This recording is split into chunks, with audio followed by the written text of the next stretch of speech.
Moi, j'allais continuer, si vous avez, hop, par Avail. Alors Avail qui du coup sur coup a envoyé 2 tweets. Donc le premier er en disant que, si on déploie un roll-up, donc justement on parlait juste avant des écosystèmes, Arbitrum, Optimism, zkSync avec l'Elastic Chain. Donc l'écosystème Arbitrum qui s'appelle Orbit, Avail permet maintenant pour toute personne qui créerait un roll-up, sur Arbitrum supplémentaire, un layer 3, de pouvoir faire sa DA directement dessus. Donc ça, c'est très cool. Enfin, c'est très cool pour Avail et potentiellement pour le token qui sortira parce que ça veut dire des clients supplémentaires. En tout cas, on souhaite que ce soit des clients, qui apportent de la vivacité à Avail et du coup, ils ont envoyé exactement, la même chose, hop, juste avant avec Optimism. Donc voilà, exactement la même chose, mais pour l'écosystème de l'OP-Stack. Donc voilà, ça va venir concurrencer, des projets comme, enfin des acteurs comme, Celestia, même s'ils sont plus implémentés déjà. Et bon, tu changes pas une DA du jour au lendemain, donc le problème qu'ils soient arrivés en deuxième, ça va clairement les freiner un petit peu. Mais par contre, c'est très, très cool qu'ils se placent sur les layers 3 et les écosystèmes de chaque chaîne. Hop, tac. Donc voilà pour Avail de ce côté-là. Ensuite, on peut parler de Simio. Alors Simio, pour ceux qui ne connaissent pas, c'est, c'est le premier, en tout cas le plus gros, à utiliser les intents. Donc les intents, j'en ai parlé sur, Discord, j'en ai parlé quand je parlais de Everclear. Les intents, c'est une manière de résoudre les transactions plus simple, ou en tout cas de la manière, au choix des gens qui font les transactions. Et on voit que le trading volume de Simio est en train d'exploser. Donc le narratif intent, je pense, a de très beaux jours devant lui. Je ne sais pas si vous, les gars, vous êtes d'accord avec cette analyse, somme toute sommaire, mais les intents, à ne clairement pas sous-estimer. Et Mathis, qui fait plus de bruit que moi qui parle. Quand même. Je suis désolé, les gars, vous auriez dû me le dire. Non, je me notais un truc pour faire à faire la semaine prochaine. Les intents, moi, je suis assez bullish parce que, de toute façon, je pense que c'est giga important pour de la chain abstraction. Hein. Si tu veux faire de l'abstraction de chain, t'es obligé de passer par des intents, hein, je crois. En tout cas, c'est ce qu'il y a de plus optimal. Simio, bon, voilà, nous, de toute façon, on peut le dire, on s'en bat les couilles. Nous, on est investisseurs en pre-sale dessus. Donc, voilà. Je pense que c'est un truc qui va. En tout cas, on a investi dans l'idée que les intents, ça va prendre de la place dans l'écosystème. Et puis voilà. Je sais même plus ce qu'il fallait que je dise, les gars. Les intents. Bah ouais, les intents, c'est cool. Pour la chain abstraction, c'est bien. Et voilà. Putain, personne n'a bien expliqué les intents, quoi. Vas-y, explique, fais-toi plaisir. Joe, donne-nous ton savoir. Non, mais pour faire grossièrement, au lieu d'avoir une seule transaction, enfin, quand vous swappez, vous approuvez chaque token, vous signez chaque échange. Avec les intents, en fait, tu peux demander tout ce que tu veux et ça se fait en une seule fois. C'est comme si tu avais ton propre taxi. Voilà. Au lieu de faire la queue tout le temps, tu as ton propre taxi, tu demandes où tu veux aller et il t'emmène. Et c'est ça que les intents peuvent permettre.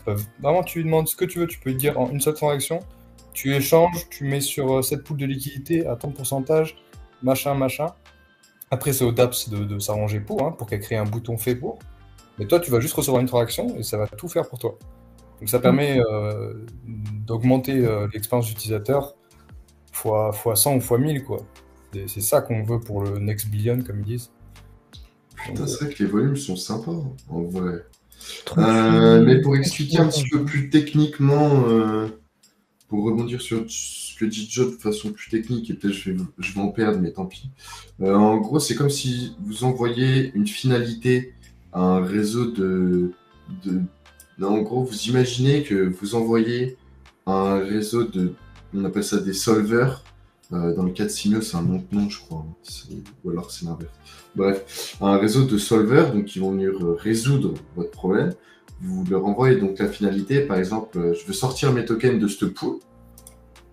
Et le réseau d'intent de machine va vous trouver juste le meilleur passage, en fait, le meilleur chemin pour exécuter cette finalité. Je l'ai expliqué un peu plus technique, mais je pense que ça passe quand même. Ça m'a l'air fair enough. Mais du coup, voilà, les gars, les intents assez bullish. Apparemment, on en entendait pas mal parler en 2023.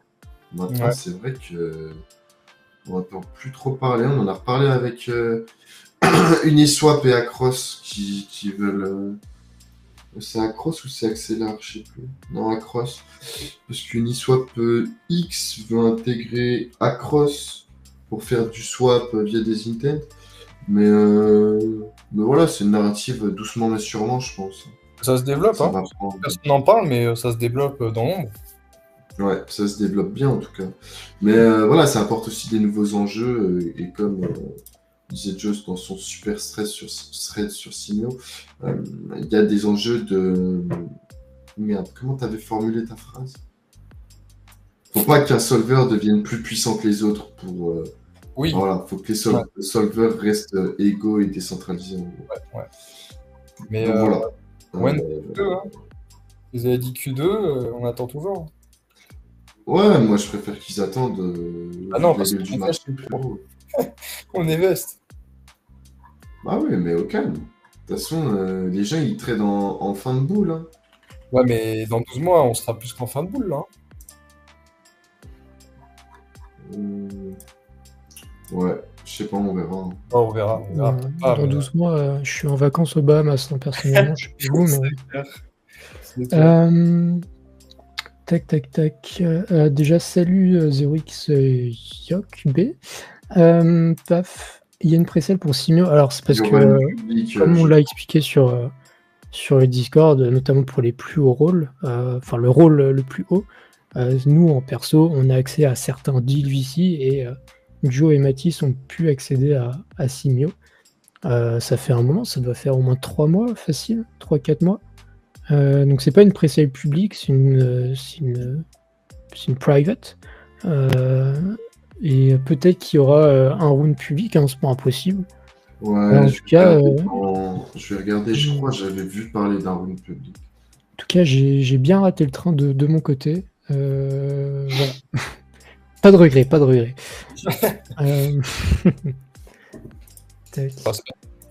Ouais, il y aura d'autres opportunités, tu vois, doucement mais sûrement. Oui, clair. Et au pire, je me positionnerai en public. Ouais, il y a un truc. Je sais pas. En tout cas, sur les tokenomics que moi j'ai, c'est qu'on a une partie qui va être publique. Probablement de l'airdrop. Et de la public sale, je pense. On verra. En tout cas, si vous voulez, on vous tiendra au courant, les amis. Et puis, voilà, pour ceux qui veulent accéder à des pré-sales en ce moment, c'est un peu calme. Je vais pas faire genre. Quoique, enfin, selon mes collègues, c'est calme. Selon moi, j'ai eu un bon deal récemment. Mais voilà, les gars, faut parler, il faut créer du contenu, il faut créer de la value dans des critères. Et puis, vous aurez peut-être la chance d'accéder à ça. J'ai trouvé une alpha, hein, les gars. En fait, Simio, avant c'était Deus. En fait, si t'achètes des Deus, tu peux les migrer vers Sim une fois le TGE fait. Alors, t'as ton micro qui a bugué un peu, mais je crois qu'on a compris. T'as mis le micro dans un grille. Attention. Vous m'entendez mieux là?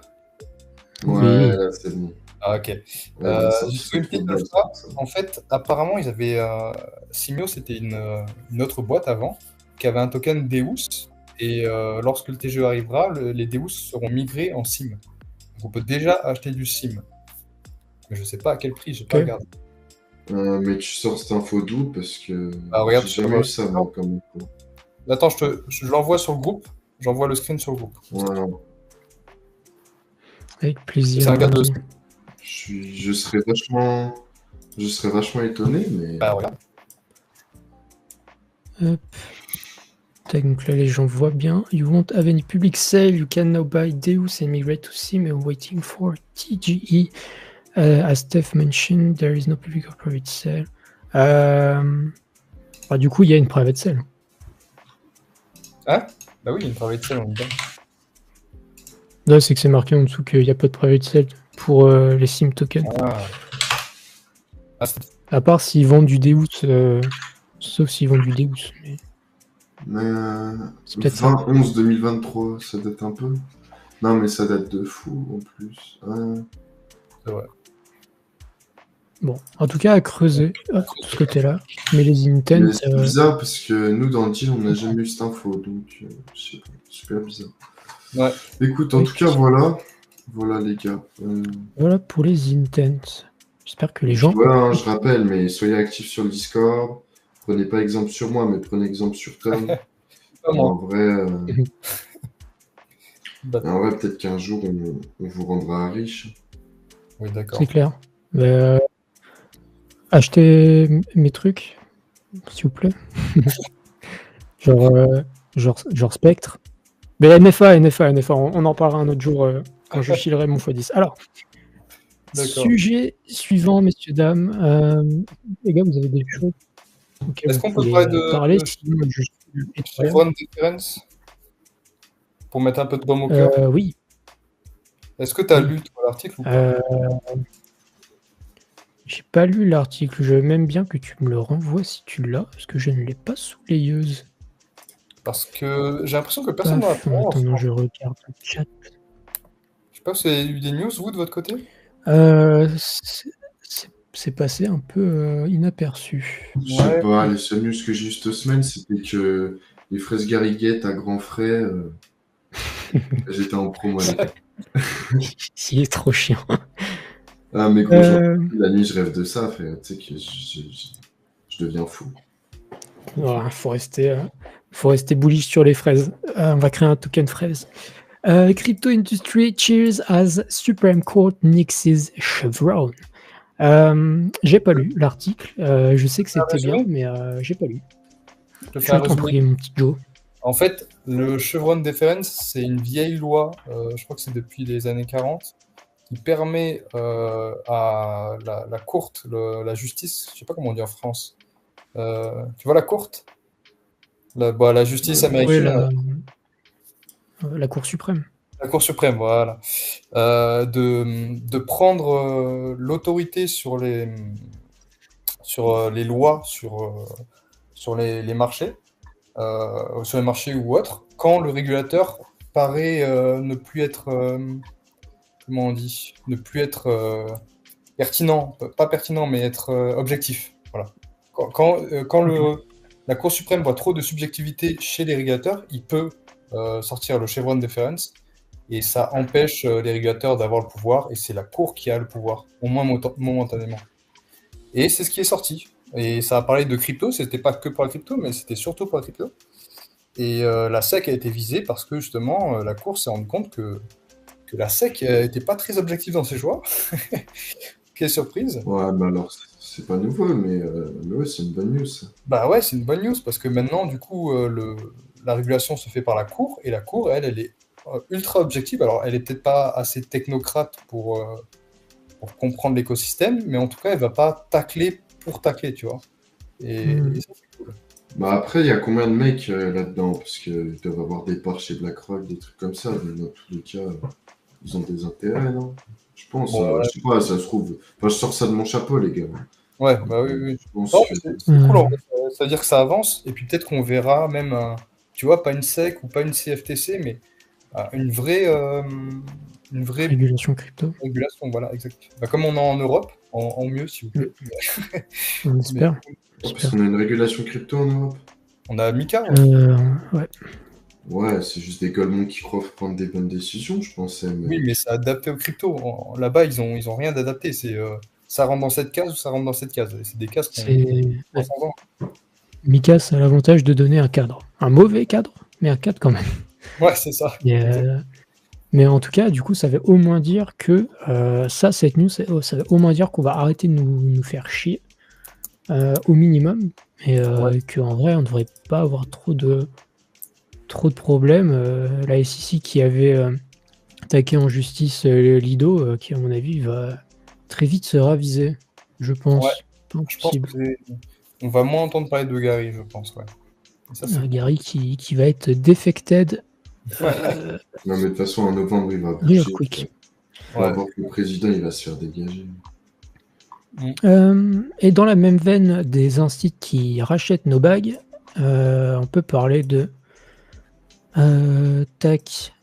de ça. Alors c'est passé encore une fois inaperçu évidemment parce que le marché était trop occupé à pleurer sur son moins 30%, ce que je comprends totalement. Ça fait peut-être même moins 80 sur certains alts évidemment depuis le top. Mais la Société Générale, Cocorico, ont rendu leur stablecoin permissionless sur Ethereum. Voilà, juste ça. Voilà. Enfin, ce que j'ai besoin de dire plus. On savait que la SOG avait son stablecoin, mais c'était pas permissionless, c'était whitelisté. Il y avait plein de trucs qu'ils pouvaient faire, etc. Bon, bref, ils ont rendu ça permissionless. Voilà, pour se rendre compliant avec Mika. Donc Mika fait pas que les choses mal. Ça a au moins le mérite de rendre ça un petit peu plus clair et plus permissionless. Donc ça, c'est très très cool pour nous. Et dans la même veine, du côté des Américains, on a BlackRock, donc le fonds Beadle, qui a un demi-milliard de market cap. C'est ça? Oui, je me trompe pas, c'est ça. Un demi-milliard de market cap. Donc le train continue d'augmenter, hein, et on a dit la vraie chaîne RWA de toute façon c'est Ethereum et aucune autre. Et il finit en disant un très bon tweet: Ethereum is the new financial system. Que dire de plus, à part que ce gars a l'air extrêmement intelligent. Je sais pas ce qu'il build, ça mériterait de jeter un coup d'œil. Mais voilà, pour le côté crypto, on va essayer de vous redonner du baume au cœur dans ce marché, parce que je vous jure qu'il y a beaucoup que le marché est devenu complètement inconscient. D'être aussi pessimiste alors que les news sont extrêmement belles. Quand je lui ai parlé des charts et même de beaucoup de corrélations qu'on est en train de retrouver avec le passé, ça s'annonce déjà légendaire. L'été va peut-être être pas si mauvais. Alors ça, attendez, j'ai pas envie de spoil le Fed. Est-ce qu'on pourrait continuer justement avec un petit peu de baume au cœur, pour nos bagues, messieurs, ça vous dit? Est-ce que le chat veut un petit peu de copium? Bon, ça simplement, c'est une simulation du potentiel impact des ETF sur le prix d'Ethereum.